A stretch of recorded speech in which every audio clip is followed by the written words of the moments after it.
राजस्थान संकट पर आज दिल्ली में मंथन। सोनिया गांधी को विस्तृत रिपोर्ट सौंपेंगे माकन और खड़गे। गहलोत गुट पर बड़ा एक्शन संभव।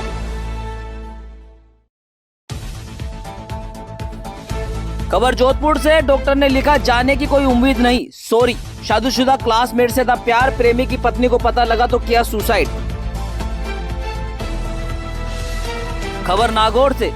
श्रद्धालुओं से भरी बस ट्रक से भिड़ी, 3 की मौत। झुंझाला दर्शन कर लौट रहे थे घर, घायलों को बीकानेर किया रेफर।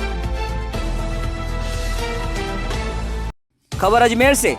जॉब लगवाने का झांसा देकर हजारों की धोखाधड़ी, महिला सहित 2 गिरफ्तार, पुलिस कर रही है पूछताछ। खबर जयपुर से। कर्मचारी चयन आयोग ने 20,000 पदों पर निकाली भर्ती। 18 से 30 साल तक की उम्र के कैंडिडेट्स 8 अक्टूबर तक कर सकते हैं अप्लाई। खबर बाड़मेर से। गोवंश के बाद लंपी स्किन बीमारी फैली हिरण में। कातरला रेस्क्यू सेंटर में 25 हिरण की मौत, 7 बीमारी से ग्रसित। खबर जयपुर से। प्रिंसिपल सेक्रेटरी की विजिट थी, निगम ने 20 नए बेड लगाए, कारपेट बिछाया। दौरा रद्द तो सब उठा ले गए, काश दौरा रद्द ना होता।